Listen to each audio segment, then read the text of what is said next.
2019-жылда заманбап технологияларынын күндөн күнгө өнүгүп бара жатканын көз айнексиз байкоого болот. Азыркы жаштарга Spec 27, Bitel, MobiCard деген сөздөрдү айтсак, алар чалкасынан кетиши мүмкүн. Мен сөздөрүмөн кийин сиздер бул бала кайсы замандан келген деген суроо берип жатсаңыздар, мен айта кетейин, мен Phonex телефонун көтөрүп, икпорт менен телефонго файл өткөрүп, жана ошондой эле универсалдык зарядка менен телефонумдун батарейкасын толтургам. Ал эми сиздер үчүн азыр iPhone'дор чыга элекке чейинки элдер сүйүп колдонгон топ 5 телефондун тизмегин айтып беребиз. Сиздер менен 5 кызык долбоору. Менин атым Эрмек Ташиев. Саламатсыздарбы?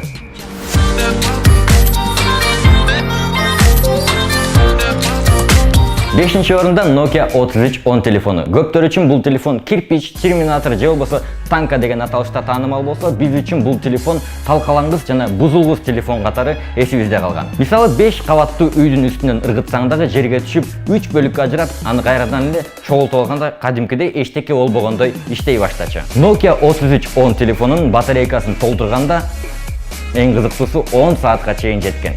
Ушундай талкалангыс жана батарейкасынын күчтүүлүгү менен айырмаланган биздин Nokia 3310 телефону бүгүнкү тизмегибиздин тилекке каршы 5-нчи гана орунун ээлеп калды.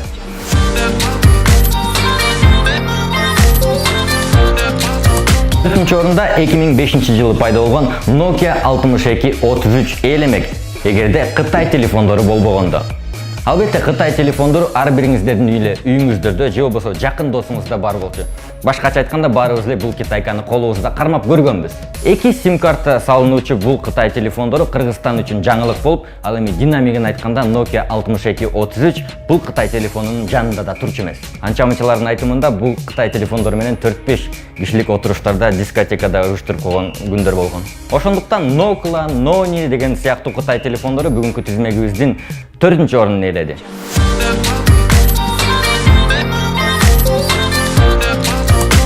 3-нчи орун бири-бирине эгиздей окшош болгон Nokia 5200 менен Nokia 5300 телефондору.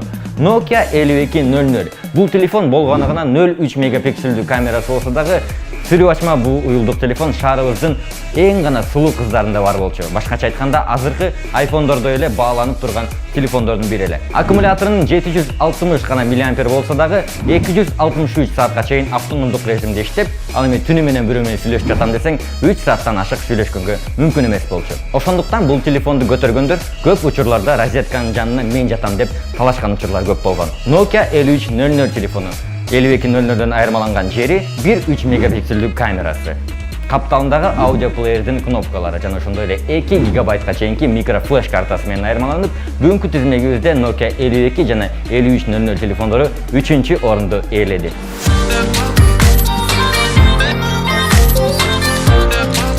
Кайрадан эле Nokia компаниясынын дүйнөгө кеңири тараган 3 диапазондук бизнес-класс түрүндөгү телефондордун бири Nokia 6300 телефону. Албетте, көбүңүздөр үчүн бул телефон азыркы күнгө чейин эң идеалдуу телефондордон болуп келет. Жана көбүңүздөр эмне үчүн бул телефон биринчи орунда эмес деген суроо жаратып жатсаңыздар, буга өзүнүн себептери бар. Мисалы, көп учурларда темирден жасалган корпусу чөнтөккө салганда тыйындар менен аралашып чийилип кала берчү. Жана ошондой эле бунун корпусун бат-баттан алмаштырганга туура келип калчу. Алсыз аккумулятор жана ошондой эле башка стандарттык наушниктерден айырмаланган ичке жана кичинекей наушниктерди колдонуучулар көптөгөн дүкөндөрдөн таба алчу эмес. Ал эми мен үчүн эң эле өкүнүчтүү болгону, бул телефон менен илгери агентке киргенде 30% келип токтоп кала берчү. Кандай болгондо да интернет, Bluetooth, музыка жана 512 мегабайттык микрофлеш картасы жана өзүнүн классикалык түрүндөгү жасалгасы менен бизди сүйдүргөн жана көптөгөн балдарды кыздардын көзүнчө мачо болуп көрсөткөн Nokia 6300 классик телефону бүгүнкү тизмегибиздин 2-нчи орунунда.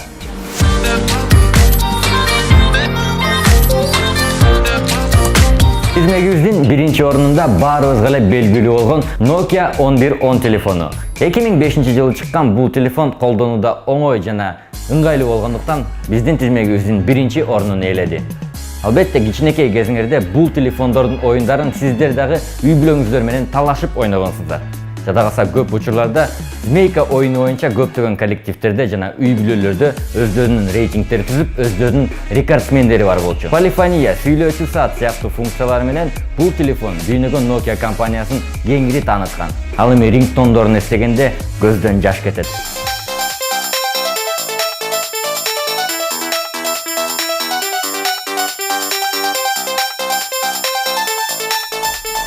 Чынын айтканда көбүңүздөргө уюлдук телефон тууралуу түшүнүк дал ушул Nokia 1110 телефону менен келгенин мойнубузга алышыбыз керек. Жөп жөнөкөй жана балалыгыбызды эске салган Nokia 1110 телефону бүгүнкү тизмегибиздин лидери болуп, биринчи орунду ээледи.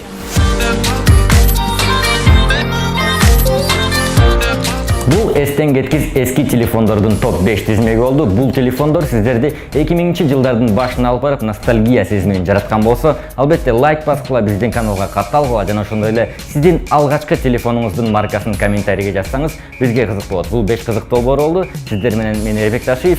Көрүшкөнчө.